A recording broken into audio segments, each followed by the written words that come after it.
Another mother's breaking heart has taken over, and the violence causes silence. We must be mistaken.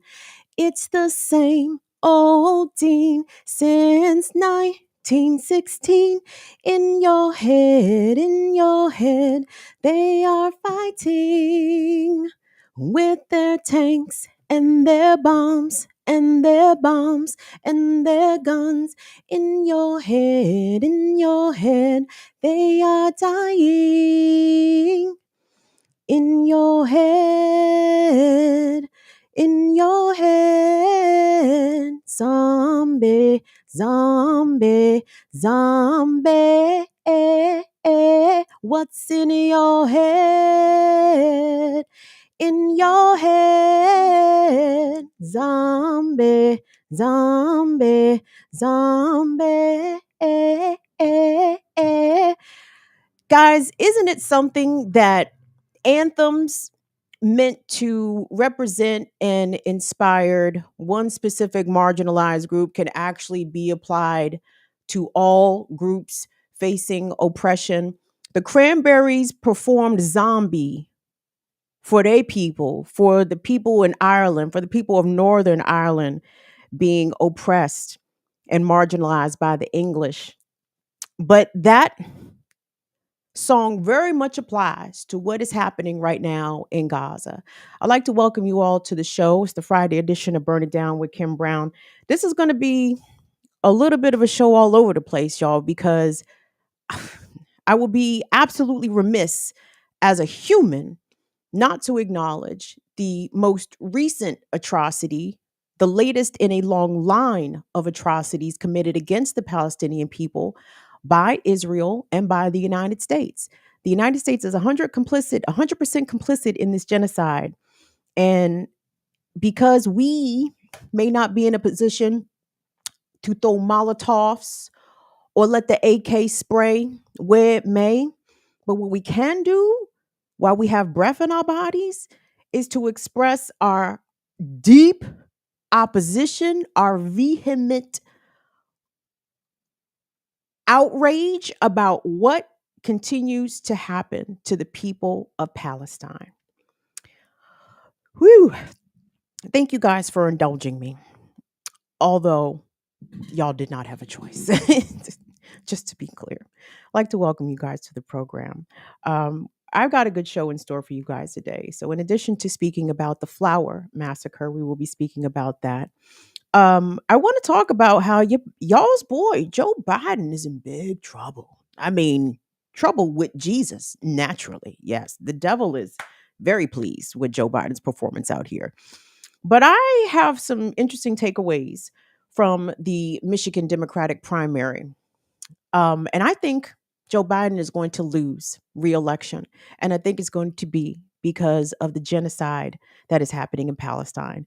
And when that happens, when Biden does lose for enabling Israel's horrific actions, it's going to be deserved. Okay? It's going to be deserved. But I also want to talk about Trump because when the fuck was the South Carolina primary? Less than a week ago, Republican primary. Trump gave an address, and I'm sure you guys saw some clips from when he addressed the Black Conservative Federation of wayward Negroes. I'm sorry. That's the full name, the Black Conservative Federation of Wayward Negroes. That's the full name, but they abbreviated to BCF. And Trump, I'm sure you saw the clips of Trump saying that black folks like him because he got indicted. Ha ha ha ha ha.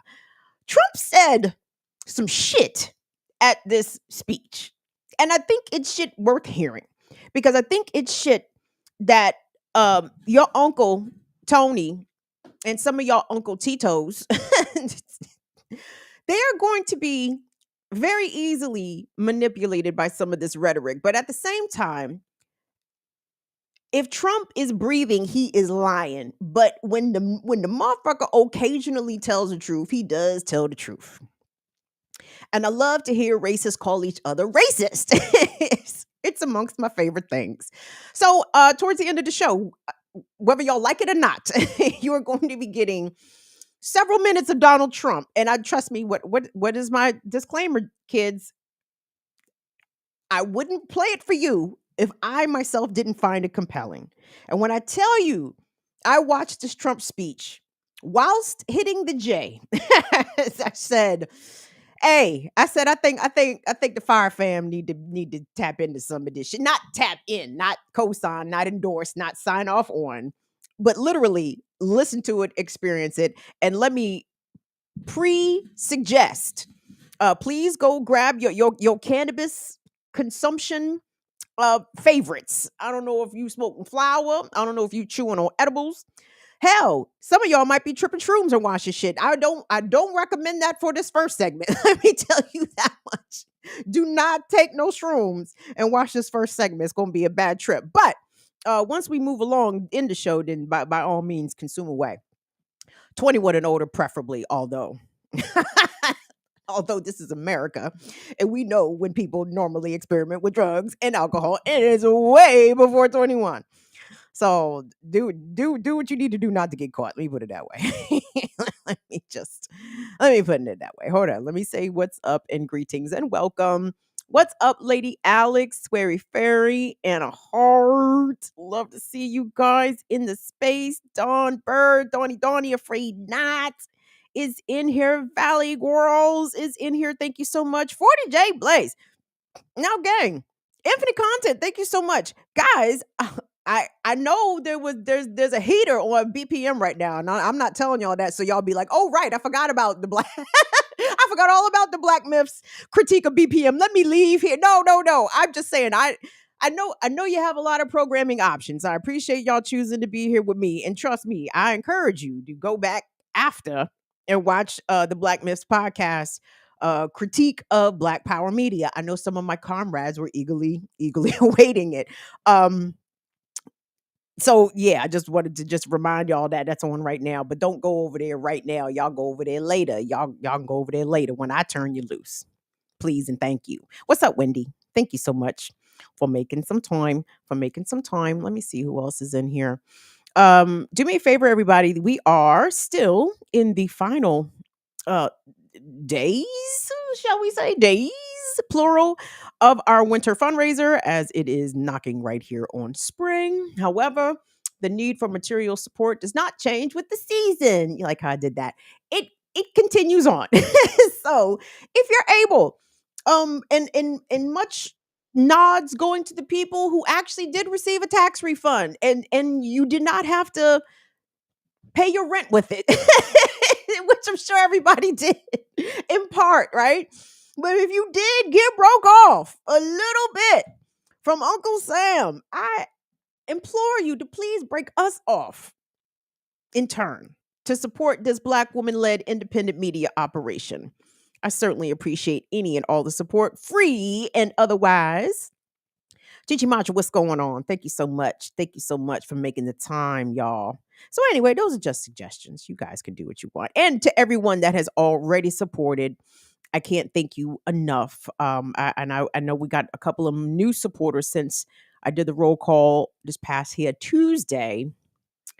So heads up. What's up, Damian Stoner Loner? I know you know all about the cranberries. Your kinfolk. Oh man, old girl passed away too, didn't she, Damien, the lead singer? What was her name? Siobhan? Oh fuck, I can't remember her name. But anyway, rest in power to a real one. That's real. Will, do me a favor. I just need you to pay attention to the chat tonight, because I did get a message from the good bro Latif. Latif said he may not be in the chat tonight. I don't know if Courtney is lurking. Courtney, if you lurking, you don't have to show your face, but if you see somebody in here on some bullshit, I please request of you to press some buttons. To press some buttons. Courtney, you ain't gotta come speak. You don't have to speak, baby, but just press some buttons from behind the scenes, please and thank you, in case some motherfuckers pop up here and they want to start talking some shit. So there's that. So anyway, what's up, Holly Horn? Thank you so much for making the time. So let me get into this story. Oh Lord, everybody. Where to even begin? Thank you all so much for making the time. Welcome to the program. Please engage, like, share, subscribe. I'm going to try to pick up my tone a little bit here, but it is a deeply saddening, maddening, wrenching, despair inducing story coming out of northern Gaza. And I'm talking about the Flour Massacre. FLOUR, the Flour Massacre, the staple needed in order to bake bread or to create the most meagerest of food, right?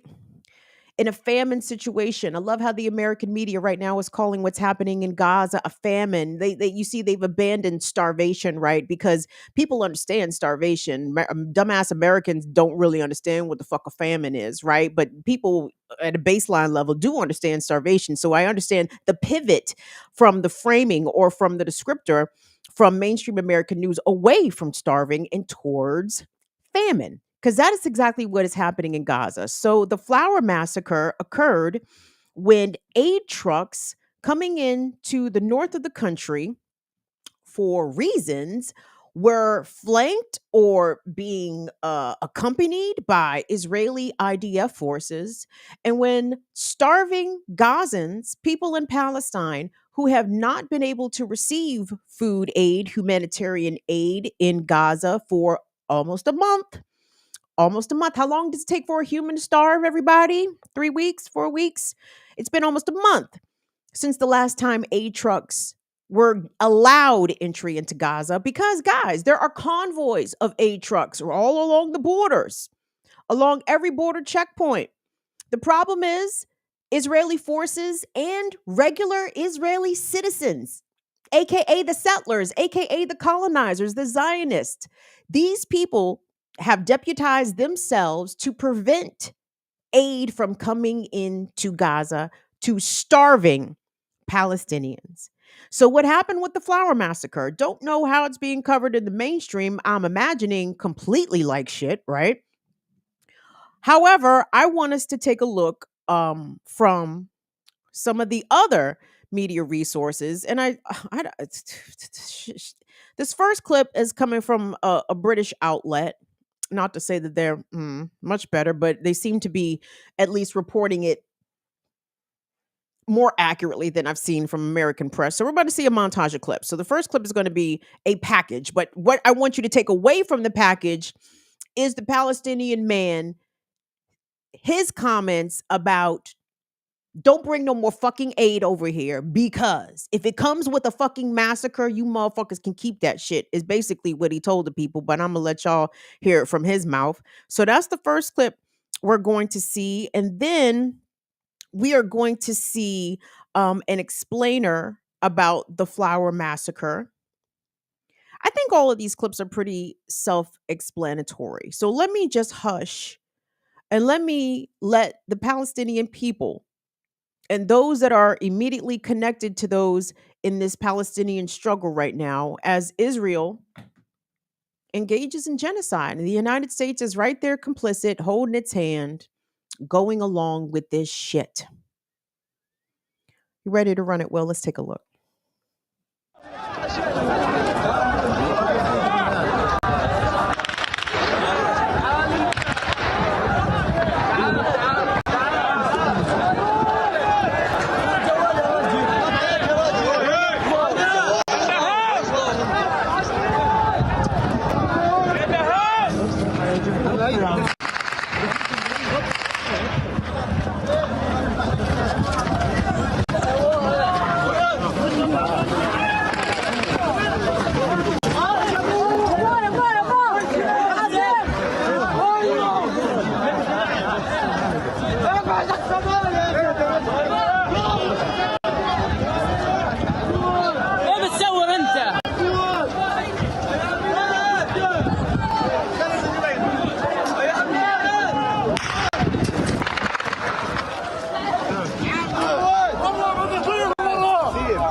والله حرام والله حرام من دون جوز والله حرام يما تعالي بدي تحيي بشار حسبي الله ونعم الوكيل والله يا سجان يا سير يا سير يا سجان يا سير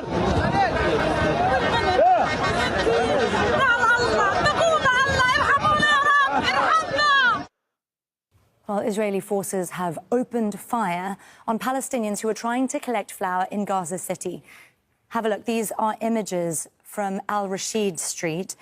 Dozens there were killed and injured. Civilians were left scrambling to try to get to hospitals. We have come here to get our hands on some aid. I've been waiting here since noon yesterday. At about 4:30 in the early morning, trucks started to trickle in. The Israelis just opened random fire on us, as if it was a trap. Once we approached the aid trucks, the Israeli tanks and warplanes started firing on us. If this continues like this, we do not want any aid delivered at all. Every convoy coming means another massacre. Well, Israeli airstrikes, meanwhile, are targeting crowded refugee camps across Gaza. At least 80 people were killed and 400 people were wounded at the same time for the same reason, the same place. For those who don't know, hundreds of thousands of Palestinians, of Gazans, are facing a forced starvation in the north of Gaza Strip. They are starving to death, and the only way they can get food is to wait for food. So some aid trucks enter from the south to the north of Gaza via Rashid Street on Gaza Beach. And that's why, and because the amount of the aid trucks entering is very limited, maybe once or twice a month, people, fathers and brothers, started to sleep in the streets for weeks now. They're waiting for any aid trucks at least enters during the night so they can get some flour to the family. So tonight at 4 a.m. it happened. Some flour bags entered the north of Gaza Strip, and people started running to get that flour, to get that food for their families. So the Israeli tanks opened the fire on them, shooting and killing more than 80 people, wounding more than 400 people. Their blood was mixed with the flour. The mothers and sisters, the family, will never bake that flour, will never bake that bread. They will never get back to their homes. They said goodbye to the family to get some food, and they will never get back with that food again. They were killed. Israel is using the starvation weapon against us. Israel is using the starvation weapon against the north of Gaza Strip to force people to leave, to evacuate, to empty the north. They are starving people. They are killing them when they succeed to get some food. Israel is preventing any food from entering the north of Gaza Strip, and if it entered like that truck, for example, what happened yesterday, they start shooting to people. It's not the first time for people to be killed while taking the aid. But that time, the number of people were killed is really, really great. Like 80 families lost the men of the family who are trying to get some food. This is insane. This cannot be normal. The starvation weapon is used against us. Israel is still, until now, using the starvation weapon against Palestinians in the north of Gaza Strip. People do not have anything to do. This is nothing but the 2024 Holocaust. This is a Holocaust. This is a real genocide. According to the information that we have, dozens of them have bullets in their heads. It's not like, firing in the sky to restrain people if there was confusions and chaos. It was intentionally targeting and killing. This outrageous, massacre is a testimony to the fact that As long as the Security Council is paralyzed and vetoes casted, then it is costing the Palestinian people their lives. The Security Council should say enough is enough, and if they have a spine and determination to put an end to these massacres from happening all over again, what we need is a ceasefire. For heaven's sake, put an end to killing civilians, children, women.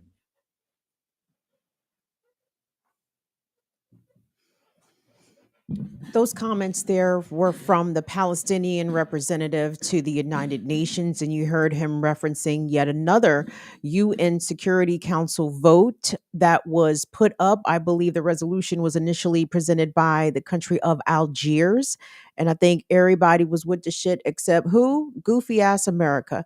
Now, the opening comments from the Palestinian representative to the UN there talked about the civilians, Palestinian civilians who were showing up to hospitals with bullet wounds because I buried the lead in the beginning part. In this Flour Massacre, Israeli forces killed over 100 people.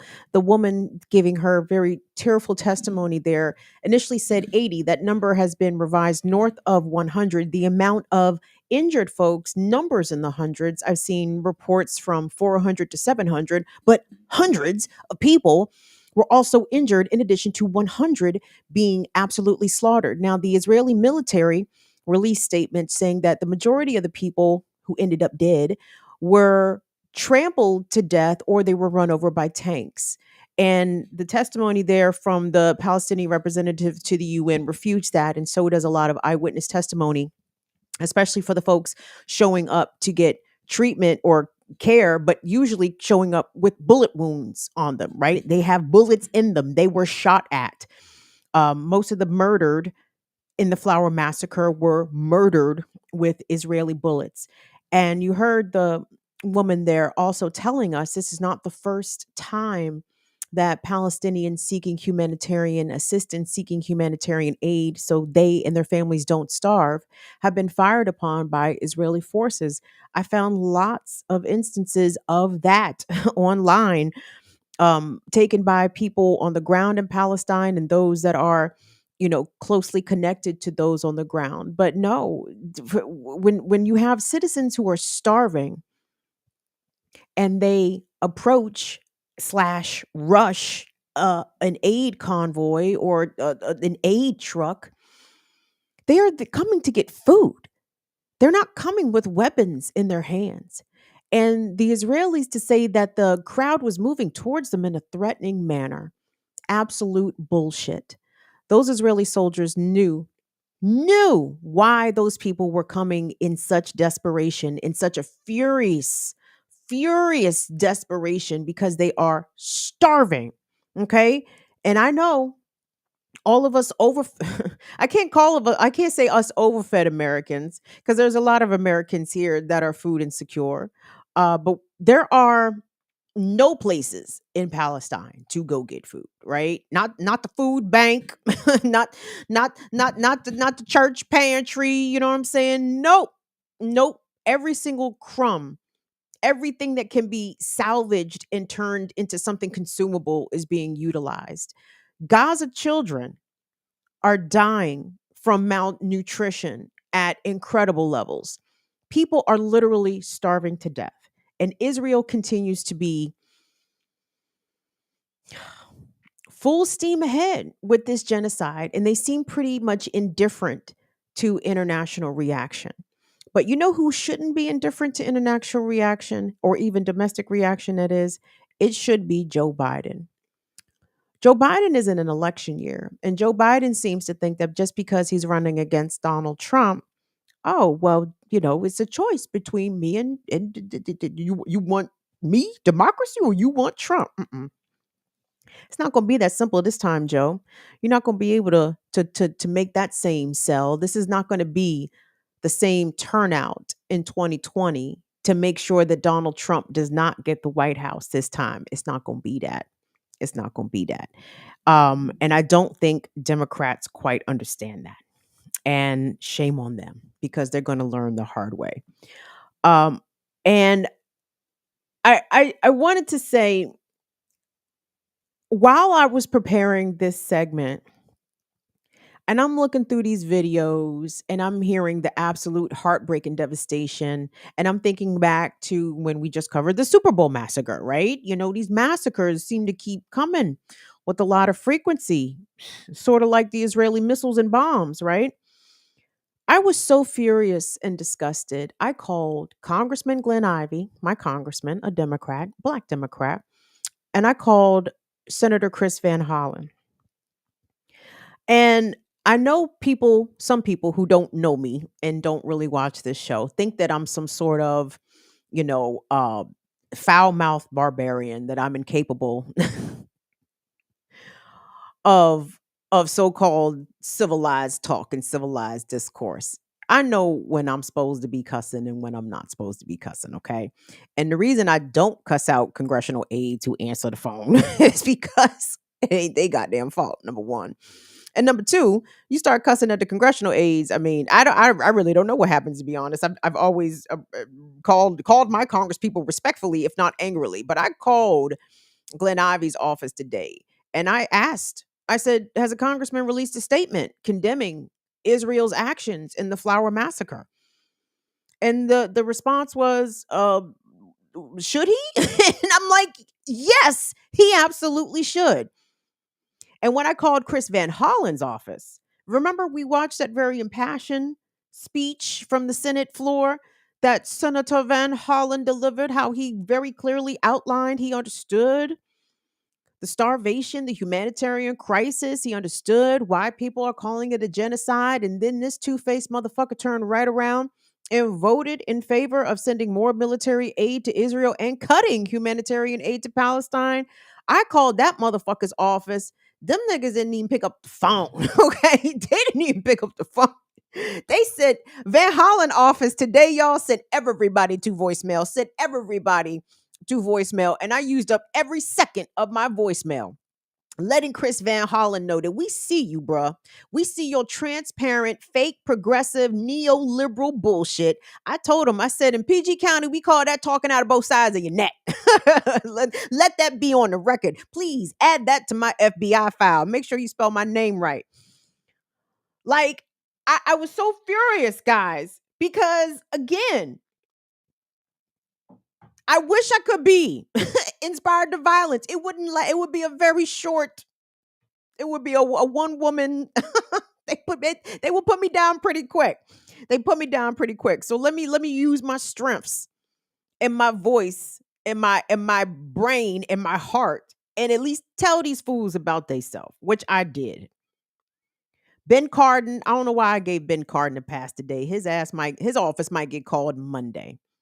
But gang, if that's all we can do right now, if you don't have the ability to show up at a protest, I know not everybody does.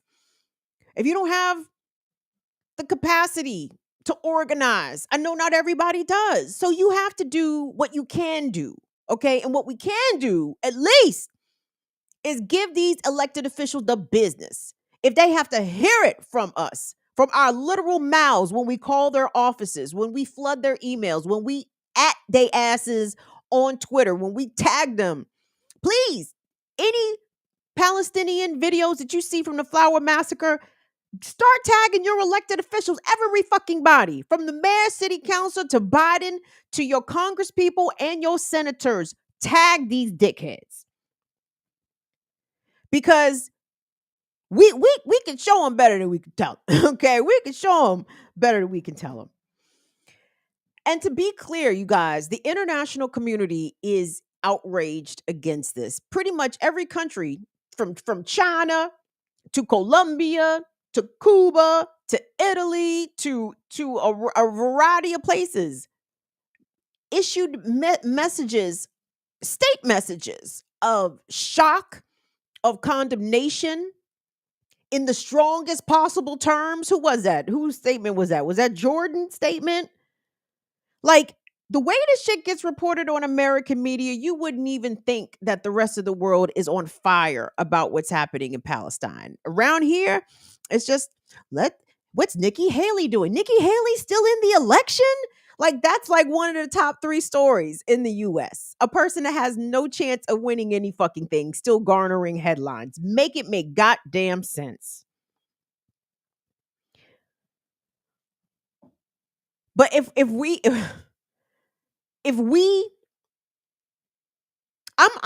I'm concerned. Anyway, hold on. Let me pause this. Let me pause because I'm about to get into my next segment here, and I don't want to get too ahead of myself because I like to break these joints up.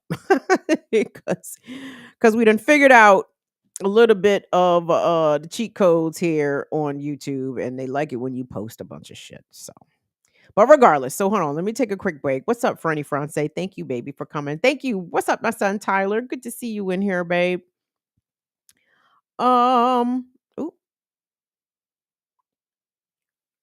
out of touch politician. Okay, I saw a new name and I said I got to check the comment before I start shouting people out. B Palofa. Palofa?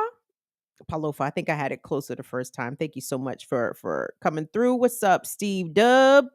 Appreciate you. Good to see you in here. I'd like to welcome our new people. I don't know if people are coming back to watch the show, but whatever. Thanks. I appreciate it. Uh-oh. Somebody sending some bucks. Bitch, run that. Bitch, run that. Bitch, run that. Stop acting like you don't know where the fun's at. I'm gonna show y'all motherfuckers where the guns up. And he up. Yo. What did Remy say? Yo. Oh, fuck it. Whatever. You want to spaz out, then smack that bitch. While we don't be rising, you still memorizing. Remy want them goddamn diamonds. Who and he up? Steve Dub, thank you so much for your super chat. Thank you so much for your support of the fundraiser. Appreciate that, Steve Dub. Appreciate you. Who just ran us some bucks here? Alazarine, thank you so much for the 10. Truth plus justice equals love. Thank you so much for that. I certainly appreciate that consistent message coming from you. Hit the like, hit the thumbs up, subscribe to the channel, Burn It Down with Kim Brown, follow us places around the internet. So, in contrast to what's happening in Palestine on the ground, as Israeli forces commit the Flour Massacre, over 100 Palestinians slaughtered while seeking humanitarian aid, hundreds of others injured. Hospitals have been bombed in Palestine and Gaza.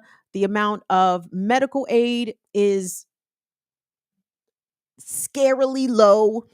And of course, they're starving, right? And of course, Israel's still raining bombs down.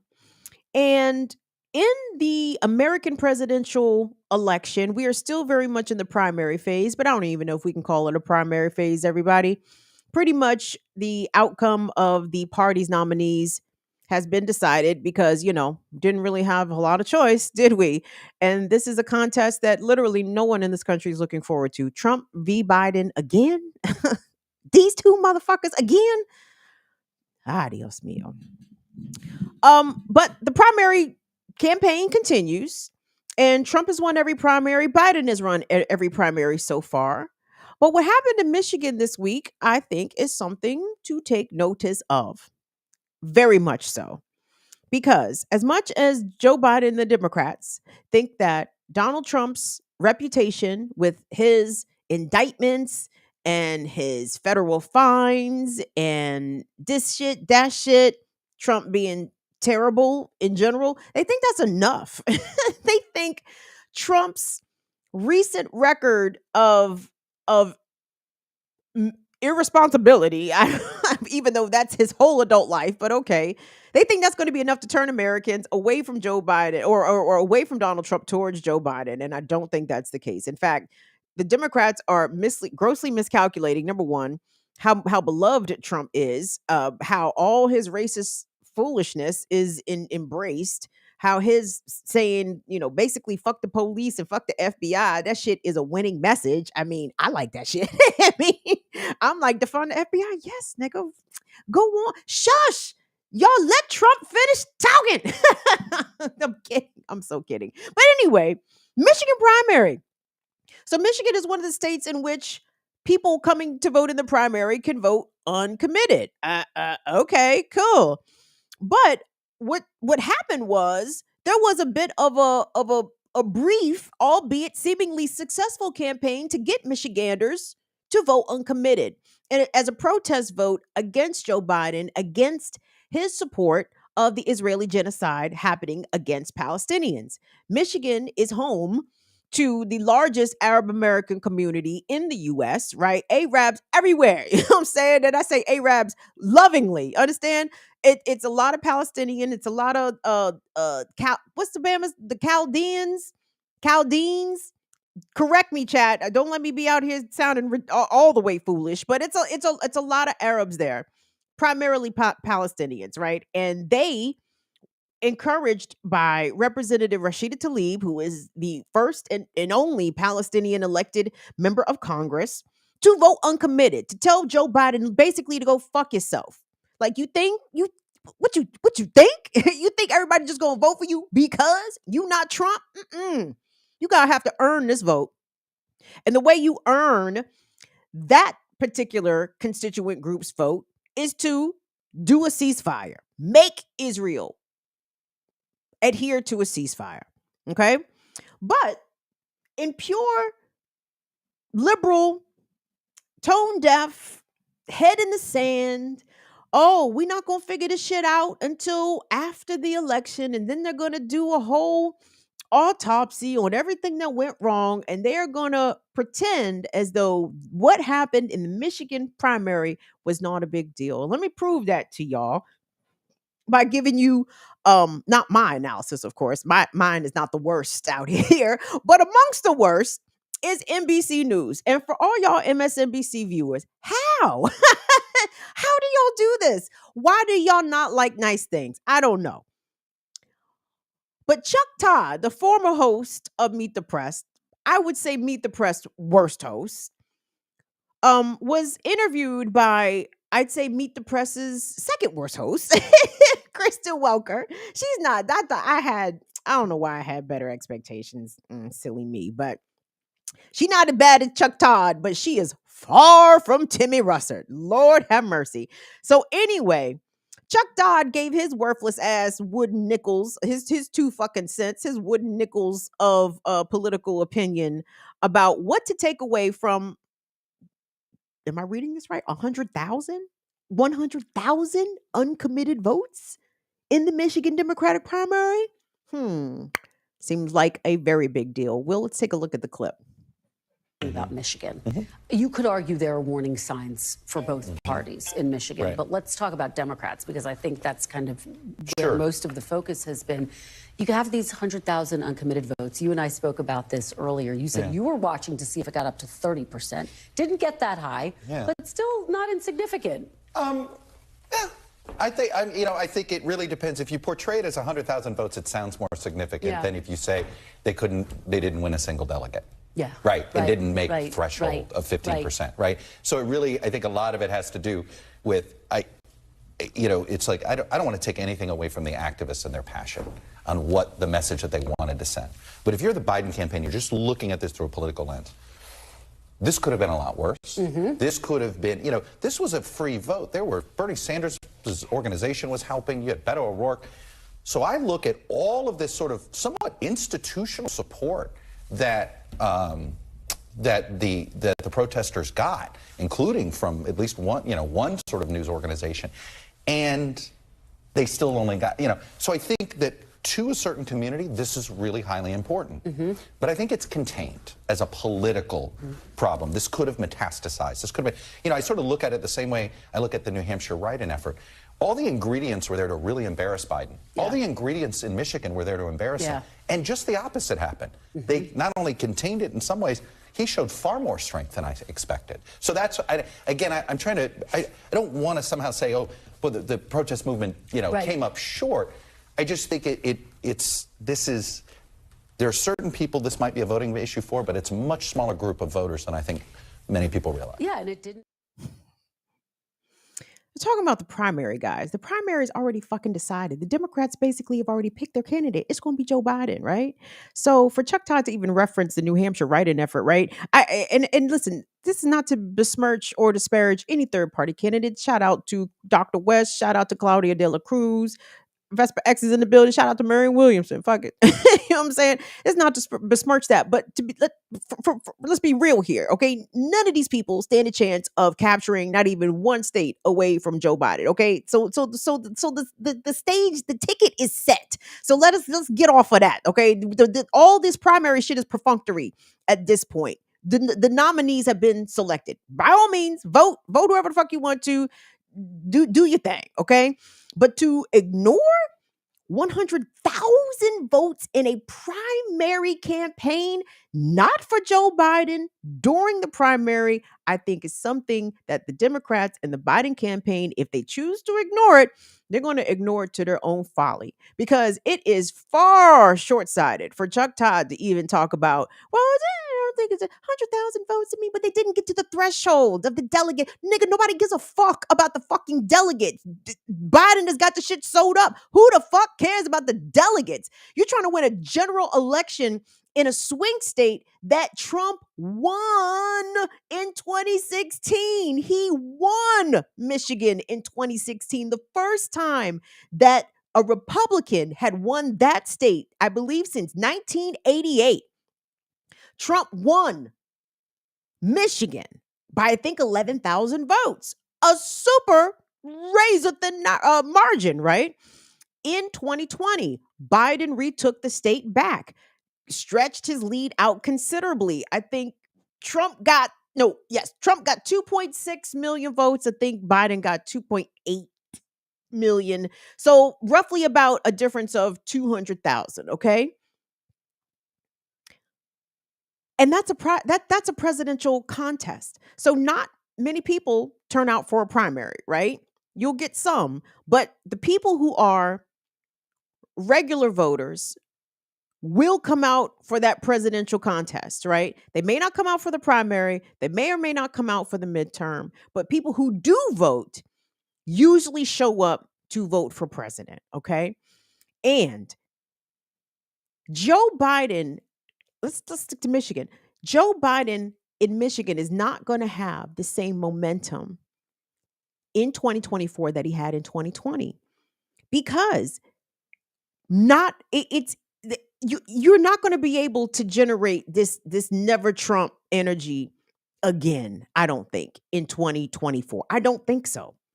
I think there was a big fervor for it in 2020 because, we had experienced 4 years of Trump by then, right? But now, having experienced 4 years of Joe Biden, the tenor, the decorum of the White House, I suppose, is improved, but the policies of the fucking White House are not that big a difference between Joe Biden and Donald Trump. They pretty much still have the same border policies. When it comes to Israel's genocide in Palestine, Trump ain't gonna be no different. But we have a Democrat who is part and parcel an accomplice to a genocide, right? For an American ally. So that changes, I think, the calculus for a lot of voters in Michigan who have direct ties to the region, either to Palestine or to the wider region, right?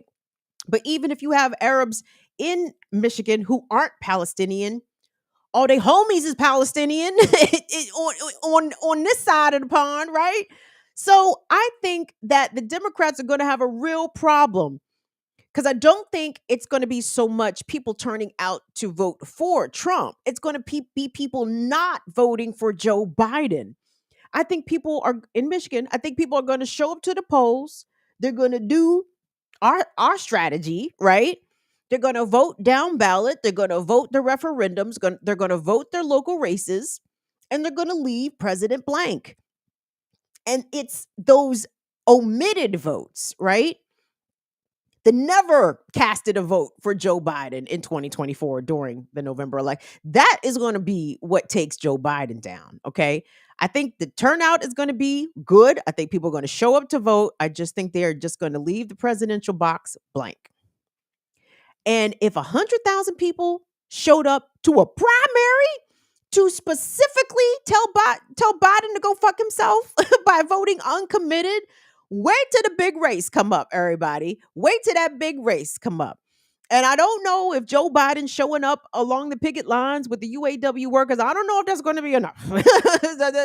I don't know if that's going to be enough. I don't know if anybody but Trump is going to be enough. I don't know if this whole argument Democrats like to, throw out on people about upholding democracy, I don't know if that's going to work.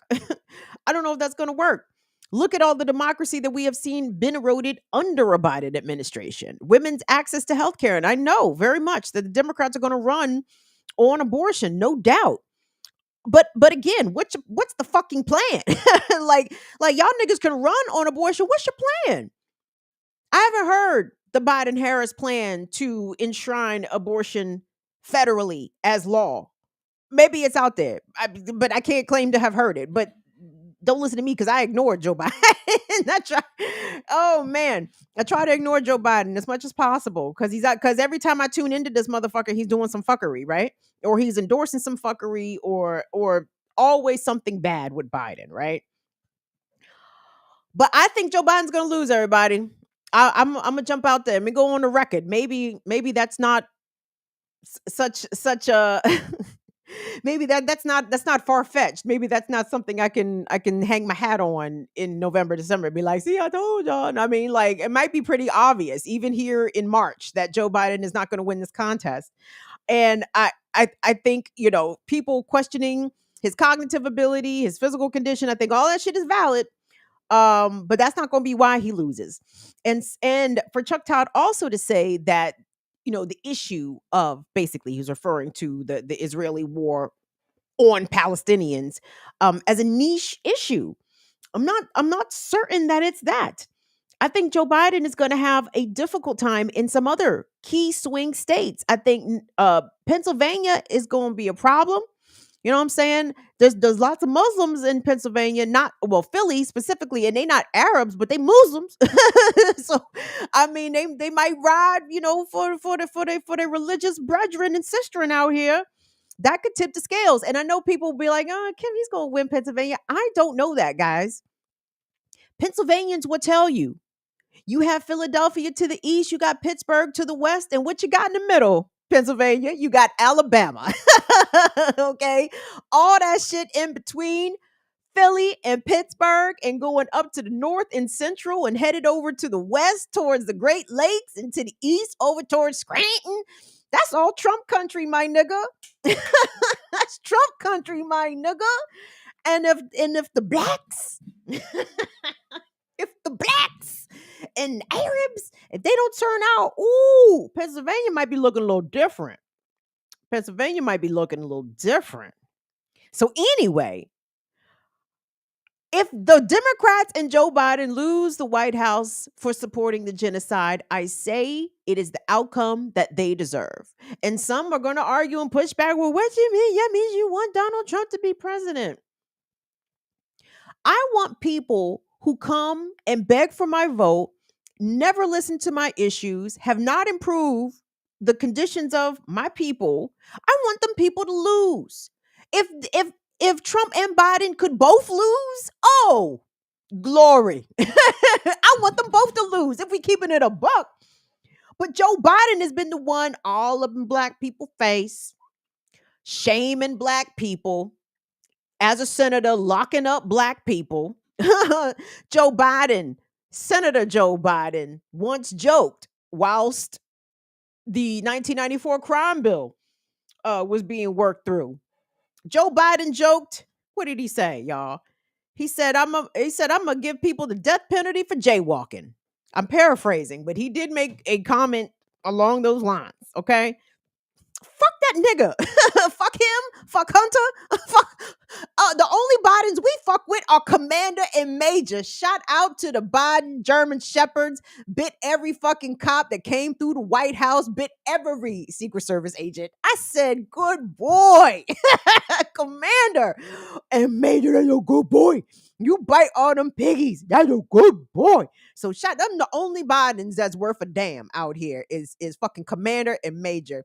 Joe can suck it. Jill can suck it. Hunter, all the rest of them, suck it. I hope you lose. I hope y'all go back to Rehoboth Beach and live out your final days and be concerned about where the afterlife is going to deposit you. If I were Joe Biden, these are the things I would be concerned about.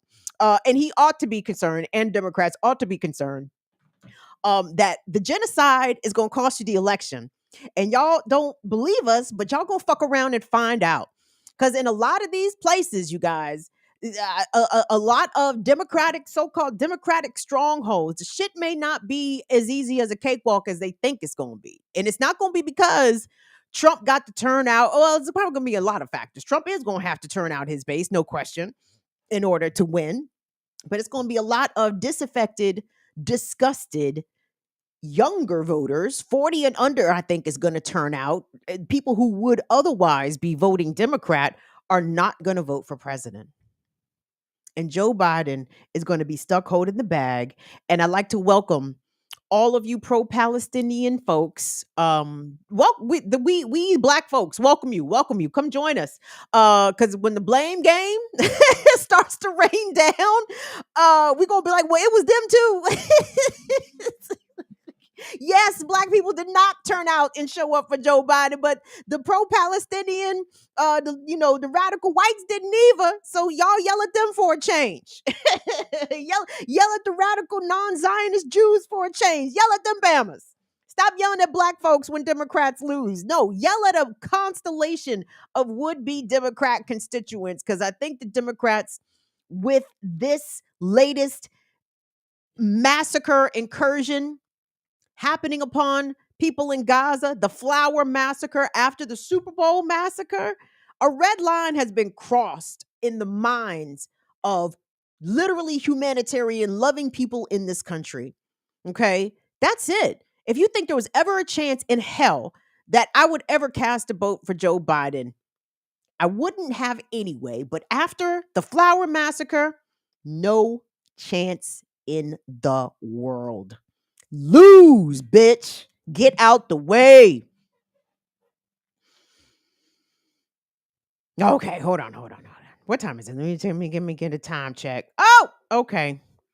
I'm not gonna hold you too much longer, Will. I'm gonna turn you loose here in a minute. What's up? Oh, people is sending me things. Un momento. Hold on. I got it coming. Thank you guys so much for being here with us tonight. We appreciate it, as always. Don't forget to engage with the video. Like, share, subscribe. If you want to support us in the waning days of our fundraiser, as Infinite Content just did with the super chat. Appreciate you, Infinite Content. Infinite Content says, plus, black voters are asking Joe Biden, what have you done for me? Lately, yes. What have you done for me lately? And they said, Infinite goes on to say, he says that they think that we forgot that about the nothing they did and owe us $600. They think that we forgot about the nothing that they did and they owe us $600. Listen, let me tell you something, Infinite Content. What if one day I actually got some money and I bumped into Joe Biden on the street and I'm still asking a nigga for my money? Okay? Like, if the good Lord actually rain some melodies from heaven on me, right? I'm still gonna ask Joe Biden for my fucking $600. Nigga, you owe me some goddamn money and I ain't forgot. I have not forgot. Infinite ain't forgot. I'm sure a bunch of y'all ain't forgot. Running for president down there in Georgia, holding hands with Raphael Warnock and John Ossoff, promising us $2,000. Where's my shit? you 600 short, Joey B. You know what I'm saying? Joe Biden. I mean, he ain't a gangster, really, but I'm sure he's been around gangsters. You know how the gangsters get down, nigga. You owe us money. That's no vote. You don't get a vote for that. Yipper 99. Tell these motherfuckers, man. What you talk about, man? Anyway, super chats, channel memberships. You guys can support the channel via membership to the channel or via patreon.com/BIDWKB. Really, our support tiers are very low. They're $2 a month. Uh, Patreon is still doing the yearly. Is it 15% off? Is it 20% off? So let's say if you sign up at the $2 a month tier and you sign up for the whole year, so you pay for a year in advance for $2 a month. Instead of $24, I think it's $20.40. If you pledge $5 a month, but you pay for the whole year, I think it comes out to like $51. And so on and so forth, right? So they give you a little discount if you pay for your 12 months up front. So that's just one way to support, guys.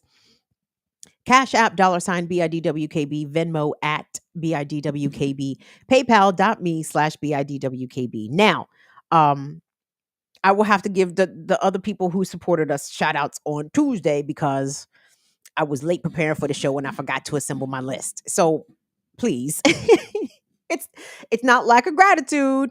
It's just it's a little trifling, and that's all I can say. You know what I'm saying? So on my behalf, y'all not trifling. I'm trifling.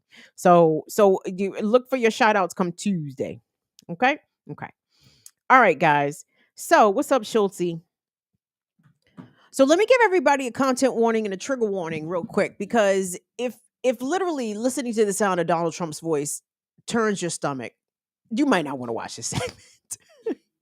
But during Trump's campaign through South Carolina, during the Republican South Carolina primary, he took the time to come and address the Black Conservative Federation of Wayward Niggas, but BCF for short.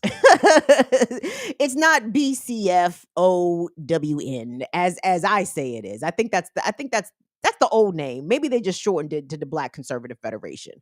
I like to keep of Wayward Niggas on there because it applies. It's accurate and it makes sense. So Trump, in pure Trumpian form, Will, if you could cue up that top clip for me at that time code, because here's the thing. What I found from these remarks is that Trump was astonishingly comfortable in front of these wayward niggas, okay?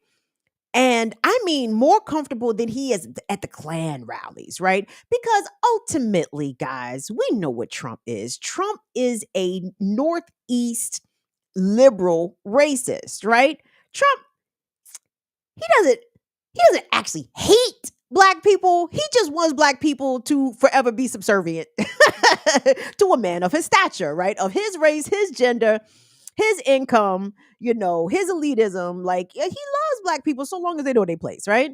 And trust me, guys, the audience at the Black Conservative Federation of Wayward Niggas, oh, they knew their place, okay? Like, I'm sure Trump got called boss or boss man several times, okay? And let me tell you, the league's worst Negroes was in attendance. Dr. Ben Carson was there. I'm trying to think. Alveda King was there. Like, just think of the worst assists of Black conservatives that you could think of. Timmy Scott. I think Timmy Scott was in the building. Of course he was. Timmy wants to be VP. He's doing a great job. Tim Scott, absolutely. Who? What? A nigga that knows his place. Absolutely, no question. So the clips that I want to play you guys are a combination of things. The first thing I'm going to play you is this joke. Let me play y'all this joke, and then we get to the other shit. But check out the joke. These lights are so bright in my eyes that I can't see too many people out there. But I can only see the black ones. I can't see any white ones, you see? That's how far I've come. That's how far I've come. That's a long way, isn't it? These lights.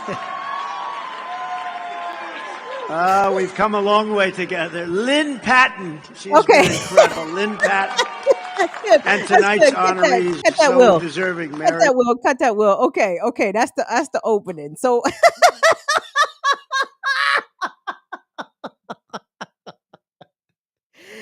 I'm laughing at a couple things. Number one, this thing is ridiculous. Okay, first and foremost. Second of all, Every nigga in that room also fucking ridiculous. Stop laughing so hard. And here my coon ass come laughing too. But I'm saying this nigga talk about I done came a long way. Why? Because you used to be a roving racist out here. What was that? Something just popped up and scared the shit out of me. Okay. So anyway, so that was the joke. That was Trump's opening joke, which I have to say, not his opening joke, but that's the joke I wanted to open with, because this nigga did end up saying a bunch of ridiculous things. Okay, now y'all gonna be okay. Y'all gonna get a little Trump today. Okay, this is the next president of the United States. I suggest you get used to his rhetoric if you haven't already. Hold on, let me get to the next clip, because one of my most favoriteest things, you guys know, one of my favoriteest things in the world. I love white on white violence. Jesus. I'm reading about Catherine II. Nigga, Europe in the 18th century. Jesus, the whites couldn't stop fucking up each other. I mean, my God. I mean, outrageous. So anyway, I'm with the shit. Okay, let's go. The whites is calling each other racist. Great. The Klansman is calling the president of the White Citizens Council a racist. Love it. I absolutely love it. So hold on. Let me get to this part. Well, I think it's going to be the second clip that I have noted there. Yes, it's going to be the second clip that I have noted there. And this one is going to be a tiny bit lengthy. Please don't leave, y'all. Listen to this man, because I'm not saying, for one, I'm not saying listen to this nigga because he making good points. No, no. I just really enjoy, number one, where racists call each other racist. And number two, I have a feeling, and I'm surprised if it hasn't happened already, and maybe it has and I just haven't noticed, but I'm surprised that this particular speech has not been cut up and widely disseminated by these black Trumpers, however many they are in number. Like, Trump said a lot of the shit that susceptible Negroes would be gravitating to, right? People who are fed up with the Democratic Party and, of course, lack the political imagination to think that, like any other options could be formulated or established or whatever. And they just see this two-party system and think that they have to make a choice, right? And now they are choosing away from Democrats and Biden and possibly looking towards Trump. And some of these talking points that he gave, I think, would make people who may be politically naive or something along those lines, make them think twice about Donald Trump. And let me be crystal clear. That's not what we're saying over here, okay? It is fuck Trump. Why? Because Trump is a Klansman. Even though he's a New York City Klansman, he's still a fucking Klansman. Trump is a racist. Trump is a misogynist. Trump is an alleged sexual assaulter. Trump is a grifter. Trump is a scammer. Trump is all around a terrible person. He doesn't have any redeeming qualities, but for this nigga's hilarious. Okay. Like, it's just the worst person you could think of. And this motherfucker's funny as shit. And it's like, I feel like a terrible person for laughing at Trump, because I'm like, I know this man is terrible, but why is this shit so funny? It is. So I want you guys to listen to Trump again, and you're going to have to correct your Uncle Tony or your Uncle Tito, because they're going to start running this shit, and you're going to be like, Uncle Tito, knock it off. But yeah, so check out what Trump has to say. And one thing I do appreciate about him is that he never misses a chance to kick Joe Biden.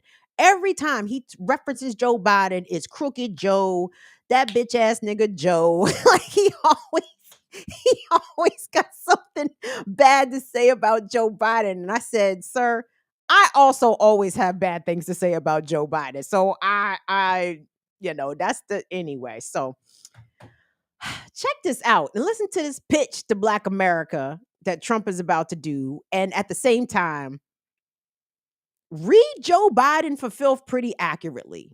And may I also add, Trump is also a racist piece of shit. So just to be clear, just so we're clear, I don't want y'all to get my giddiness and enthusiasm fucked up out here. It's fuck this nigga. But anyway, this nigga's hilarious. Check him out. Let's go, Will. Biden wrecking the dreams of African Americans is nothing new. You know this. You know the real story behind this guy. I said, do I really want to say this stuff? Then I said, what the hell? I've been saying it, when they said, oh, you can't run.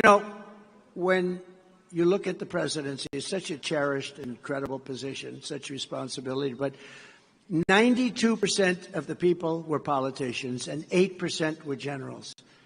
So no percent were from where I came from.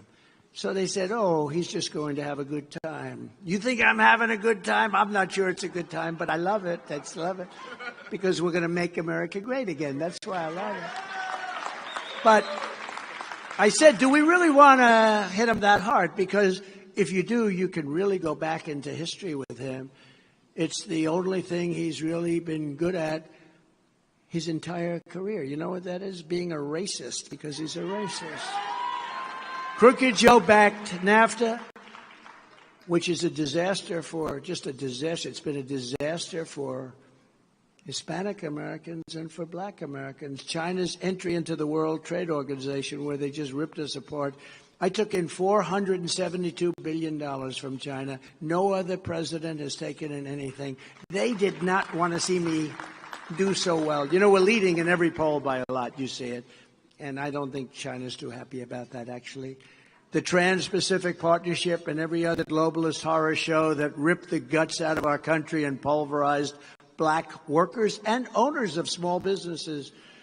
So to any black voter who's thinking of casting your ballot for us for the first time, it might be for the first time, and probably is. It's amazing. What's happened in the last 2 years is actually amazing. And it's been based on results, real results. Just remember, you owe Crooked Joe Biden absolutely nothing. You don't owe him a thing, so do not feel guilty. Please do not feel guilty. The radical Democrat Party has waged war on black families for many, many decades. Think of it. It's really 100 years. It's a century. They've controlled these cities for 100 years. Hard to believe. I said, can't be. It is. They've controlled. And look at what. You take a look at Baltimore. You take a look at New York, you take a look at Chicago, you take a look at all of these places, take a look at what's going on in the West Coast, take a look at what's happening. And they've controlled these cities for 100 years. And nothing happens. They're slum areas, they're dangerous. Nothing has happened. And we're going to change it. We're going to change it. Thank you. I like that guy. Talking good, boss. Thank you very much. Talking real what good, a voice. boss. I love that guy. Who the hell is that? Is he a friend of yours? It's Toby, boss. It's me, Toby. We're going to send him to the Met. So come join us in the Republican Party and never, ever look back. We're going to do it right. We're going to do it right. On top of everything else, Joe Biden really has proven to be a very nasty and vicious racist. He's been a racist. Whether you like it or don't like it, I happen not to like it. Most of the people in this room happen to not like it. And if somebody does like it, they're not supposed to be here. Biden spent years palling around with notorious segregationists. You know that. He boasted that his home state was a slave state. He was very proud of that. He thought it was great. If you go back and look at his body language and the way he said it, he was very proud of it. He said that he didn't want his children to grow up in a, quote, racial jungle. I don't want my children in a racial jungle. Joe Biden drafted the 1994 crime bill, which caused unfair sentencing disparities that devastated the black community, black families. Cory Booker called Biden the architect of mass incarceration. Remember this. It was a time when Hillary Clinton and Joe Biden were talking about predators and super predators. You heard that. This is a hell of a lot more of a speech than you thought you were going to get, isn't it, huh? They thought would be boring them, would give a little quick, boring speech, but it's called Let's Tell It Like It Is, right? And then years later,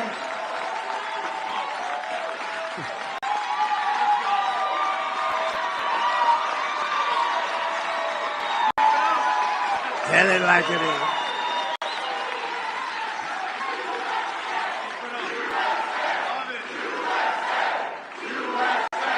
Black Conservative Federation of Wayward Niggas. Thank you very much. I just want to tell the truth. Remember Howard Cosell? I just tell it like it is. It ended up getting him fired, but these are my... And then years later, in an act of stolen valor, Crooked Joe had the nerve to falsely portray himself as a hero of the civil rights movement, which was so false. And then he said that if African Americans didn't vote for him, you ain't black. Now that one's been so recent, I didn't even want to. But he did say that. A lot of people were surprised. He did say that. But that one's so recent, I didn't even want to put it in. We had to go back to the real stuff. But he did say that. I was a little surprised to see it. I'm sure you were too.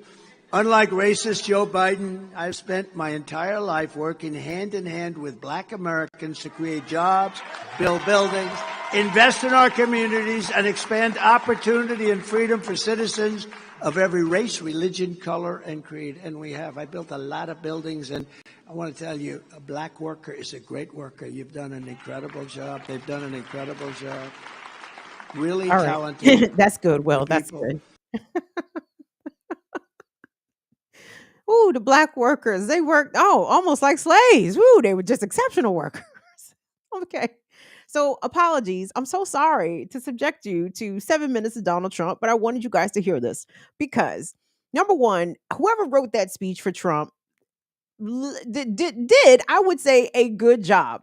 Pulled all the receipts on Joe Biden for considering who the audience was, the Black Conservative Federation of Wayward Niggas. And you heard them wayward niggas in there chanting USA, USA. I told you they was the Black Conservative Federation of Wayward Niggas. Y'all didn't believe me. That's fine. That's fine. USA. And so I won't say I'm concerned because I don't give a fuck who's the next fucking president. It's going to be dickhead A or dickhead B. Like either way, we all lose. So whoever becomes the next president is not going to change shit in fucking Palestine. Is not going to be able to roll back all these abortion restrictions. Is not going to all of a sudden make voting rights more accessible to people because don't forget voting rights was gutted under President Obama. It's amazing how all of these, you would think, universal civil rights, bodily autonomy rights, all this shit gets evaporated under Democrats. It's crazy how that happens. So anyway, in front of a national audience, though, like in front of a debate audience, because Trump don't give a fuck about running the dozens. If Trump can remember the shit, he gonna say it, right? If he can run all that shit on Joe Biden and call him a racist while Trump himself being a fervent racist, that might move the needle for some of your Uncle Tonys and Uncle Tito's out there. I really do think so.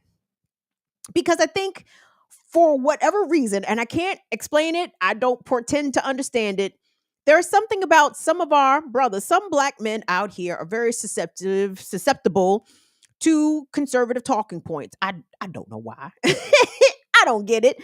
Kanye West and the rest of them wearing the MAGA hats. Like there's something to that. I'm not sociologically adept enough to get to the root of it and try to figure out why, because I don't care why. Let them wayward niggas be wayward. I don't care. But but that kind of rhetoric, that's going to move the needle with a few black folks. Now, I think it's going to move the needle with black folks perhaps who already live in red states. So they're just going to be voting with the rest of the Trump rabble, to make sure that Trump maintains his red state hegemony, as it were. But in some of them swing states, I'm thinking of Nevada, I'm thinking of the Michigan, I'm thinking of Pennsylvania. I don't know about Georgia, Virginia. Oh yeah. Some of y'all wayward ass Uncle Tonys and Uncle Tito's might be susceptible. You know what I'm saying? Now, again, per my first statement, I don't give a fuck if Joe Biden lose. I want Trump and Biden to lose. But for those that might be concerned about what direction the black vote is going, I think black folks are still going to be reliably Democrat. I think overwhelmingly black folks are going to show out for vote blue no matter who. I think there's going to be a contingent of us radicals, so-called radicals, or at least radical thinking outside this two-party duopoly, outside of this political box, who are not going to vote for president at all. But I don't think, honestly, I don't think we make up a large majority of the people out here. And then there's the people that are actually going to vote for the horse race, vote for Team Biden or Team Trump. And I think the Democrats are going to be a little shocked because even though I can't recall, was it Trump? I should have looked the shit up. I apologize. I remember Bush, W, and then with W, then with Obama, then with this bitch nigga, then that bitch nigga. So one of these Republicans, I can't remember, it might have been Trump, was able to siphon off, I think, 10% of the black vote. I may be overcounting that. But usually between 3 and 6% national vote of black folks when it comes to the presidential election, 3 to 6% will usually vote conservative, usually vote Republican. That's a pittance. That ain't nobody. But you bump that up to 10. Oh, you might be working with something.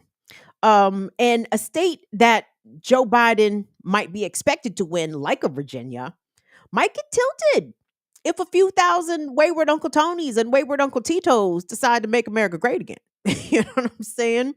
So anyway, I just wanted y'all to chew on that for a second. Hold on. Do I have one more Trump clip? I'm gonna play y'all one more, and then I'm not gonna make y'all know anything about Donald Trump for the rest of the night.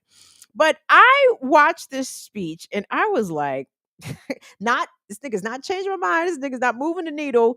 But I just heard, I'm like, oh, someone's going to fall for that.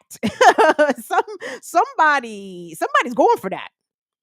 I'm not sure who, but somebody is going for that. Hold on. Where do we go? Let's see. I actually wanted to, that says 8903. That ain't no time code. It might be 903. So, Yeah, I was about to say. I'm pretty sure it's, I want to say it's 903, Will. 903. So, yes. Backwards? Yeah, we're going backwards. Okay. 903, please. So one thing Trump said in this speech that I don't think I've ever heard Biden say or talk about, and to the extent Trump discussed it while he was in office, maybe he did somewhat. And I think I was in part trying to ignore Trump his first term because the mainstream media had given us so much Trump before he got elected. By the time he got in office, I could care less. I was like, you know what, it's done now. So anyway, he talked about pardoning and pardoning of prisoners. And the way he spoke about the system, in part, I mean, he didn't go comprehensive at all. But the fact that he had any sort of criticism, I think, for jails and for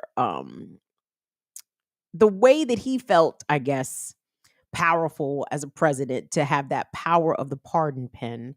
If I'm not mistaken, Joe Biden has not pardoned or given clemency to very many people at all.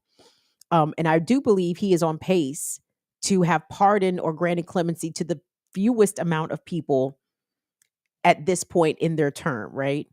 So anyway, I want you to listen to Trump. He was referencing a gentleman in the audience by the name of Duke Tanner, who I believe was a formerly incarcerated person who Trump pardoned.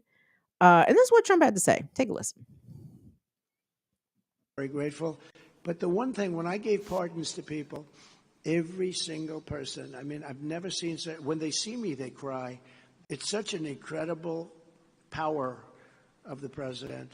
And people that I felt were unfairly convicted of something, or maybe it was too long. We had a woman, a wonderful woman. We all know who that is. I won't even mention names. She was given 50 years in jail, 50. She served 22, 23. And she had like 25 years left. I said, for what? And today it would be, they wouldn't, it would be a reprimand, what she did. And it was so sad to see that. I let her out. I let a lot of people out, a lot of great people. But I've never had anybody with a pardon. The endorsements, mostly good, but 10% of them just really not very appreciative. I wish I had them to do again. I would never give them. I would never give them. I'll tell you that much right now. The hell with those people. But when I pardon somebody, I've never had anybody get out and said, "Oh, I don't like him. I never liked him. I'd like to run against him. I'd like to do." They see me and they literally start to cry. People with records and people that had some big problems, and they're cleaner than anybody else in the room. When you give a pardon, they're expunged of everything. They're the cleanest people. I often say, this guy who had a rough life is cleaner than anybody else in the room. All dilettantes, right? They say the cleanest. But it's something that I really appreciate. So we appreciate some of the people that I gave pardons to are in this room, and we all know who you are. I know who you are, and it was my honor. It was my honor. A man who I really like, and he's a hell of a pastor, I can tell you All that. right, Pastor that's Mark good. Burns. Mark, Okay, where are you? Where's yes. Mark Burns? So Trump shouted out all his favorite coons. And he had a long list too. I'm like, I didn't even realize there wasn't many black conservatives. He had a long list. But interesting. I don't know, when presidents use their pardon power.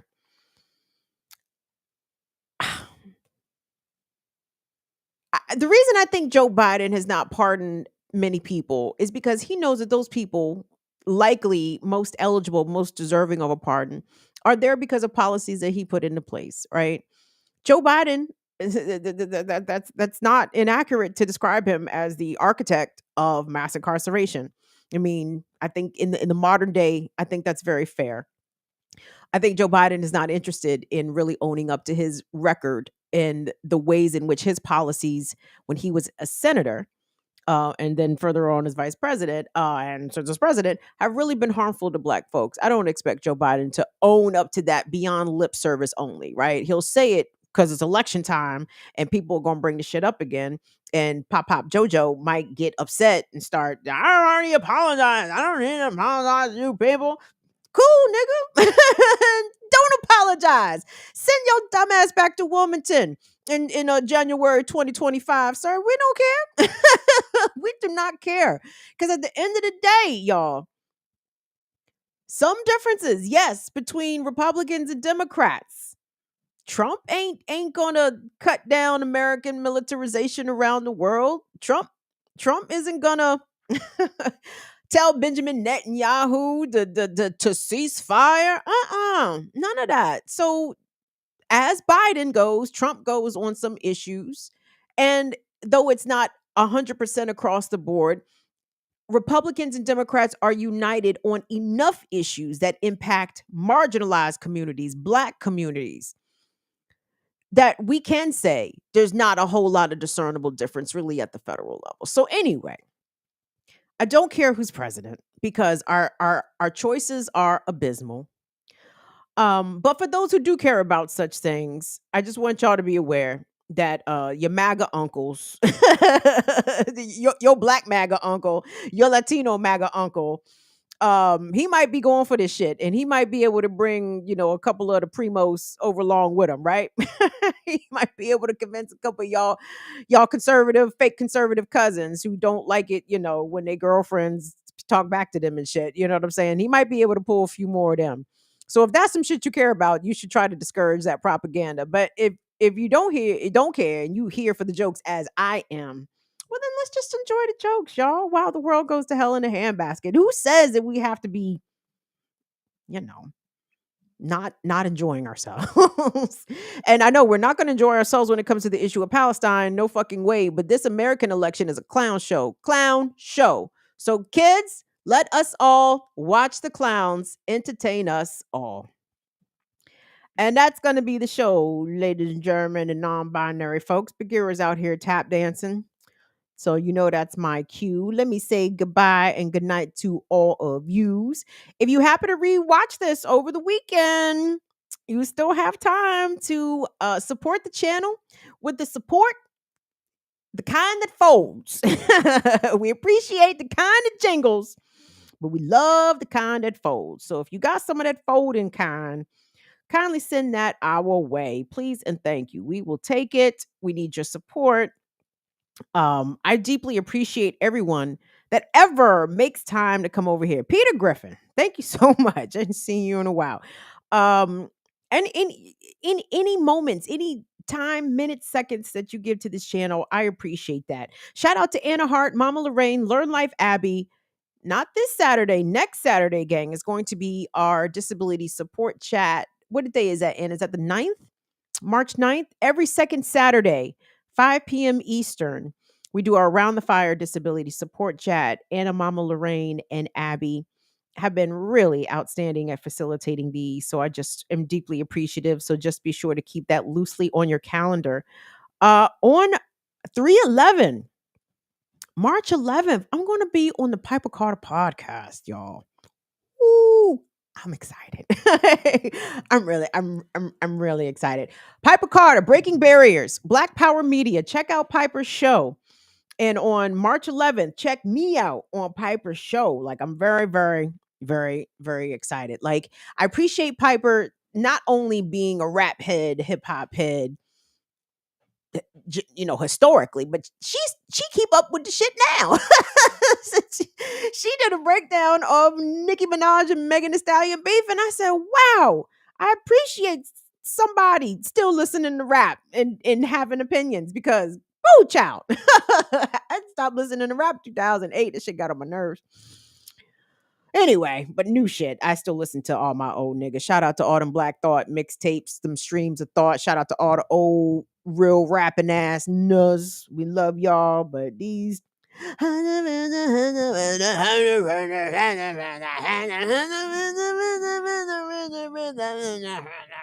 like, it is terrible. Children. Why didn't y'all curate y'all children's taste? Jesus. Tyler. Play some of that good hip hop shit for your friends, Tyler. Your friends, they got no taste. Their parents didn't give no shits about curating their musical taste. And that's unfortunate. And it's evident. It comes through in what is popular out here on today. But let me hop off my auntie soapbox. I'm gone, y'all.